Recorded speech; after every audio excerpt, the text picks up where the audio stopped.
Corona संक्रमण और उससे निपटने की चुनौतियों पर सांसद शंकर लालवानी ने कहा कि इंदौर का कोरोना रिकवरी रेट बहुत अच्छा है और स्थिति में तेजी से सुधार हो रहा है। लेकिन आने वाले समय और परिस्थिति के लिए भी सभी तरह की तैयारियां की गई है। प्रशासन ने सभी स्तर पर समन्वय कर जनता के साथ इस कोरोना की लड़ाई में आगे बढ़ रहे हैं।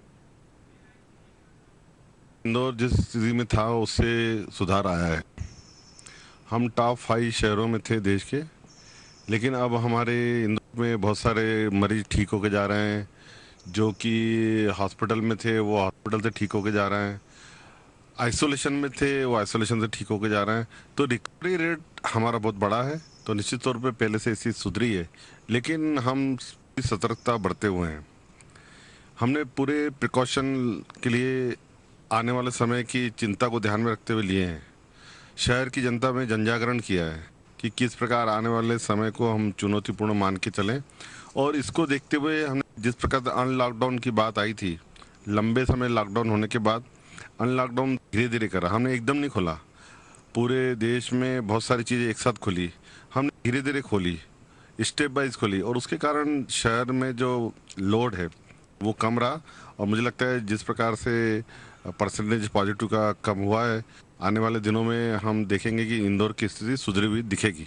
जनप्रतिनिधि हूँ, इंदौर शहर का सांसद हूँ, तो जनता की मेरी सीधी जवाबदारी रहती है। जनता की कुछ परेशानी हो, उनकी समस्याएं हो, और चूंकि जिला प्रशासन हमारा है, प्रदेश में सरकार हमारी है और केंद्र में भी हमारी है, तो एक समन्वय के रूप में जनता जिला प्रशासन के बीच में, जिला प्रशासन प्रदेश सरकार के बीच में, प्रदेश सरकार और केंद्र सरकार के बीच में एक समन्वय के रूप में भूमिका अदा की है। और मुझे इस बात का संतुष्टि है कि जहाँ जहाँ मेरी भूमिका थी मैंने बखूबी निभाने का प्रयास किया।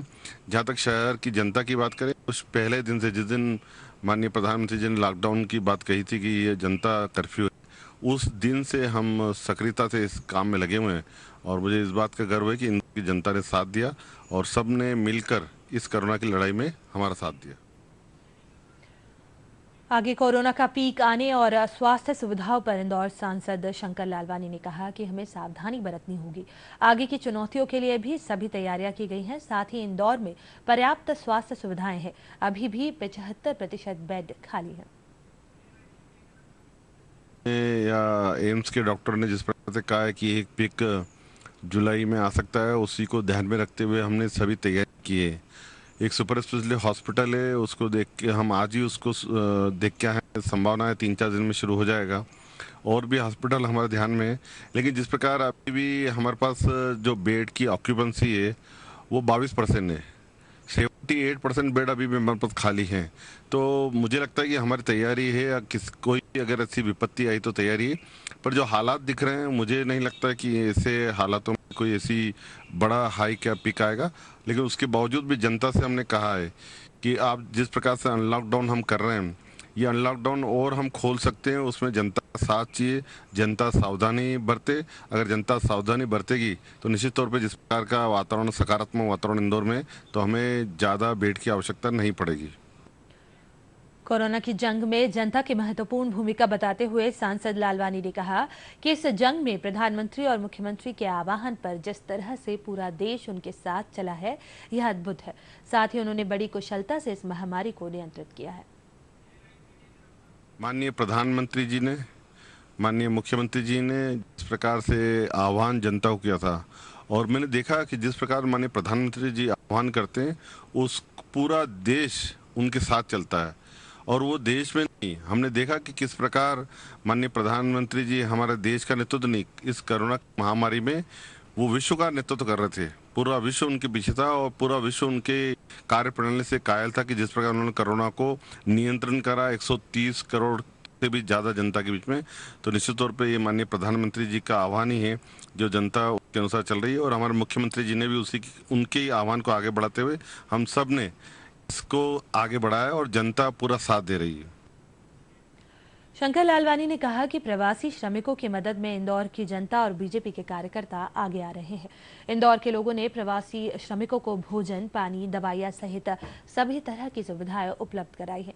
लोगों ने दिल से इन श्रमिकों की सेवा की, जिसकी देश भर में सराहना हुई है। बहुत उस समय का दृश्य बिल्कुल ही ऐसा दृश्य था कि हमने कभी जीवन में देखा नहीं था।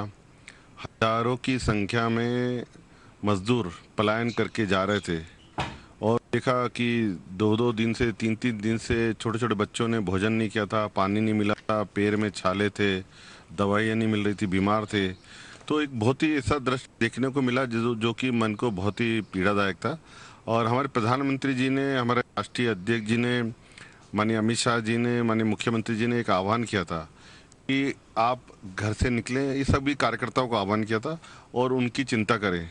मुझे इस बात की खुशी है कि इंदौर के लोगों ने, हम सभी जनप्रतिनिधियों ने, सबने मिलकर वहाँ पर हर प्रकार की सुविधा उपलब्ध कराई। यानी जैसे ही यहाँ हमें जानकारी मिली और वैसे ही हम बाईपास पे गए।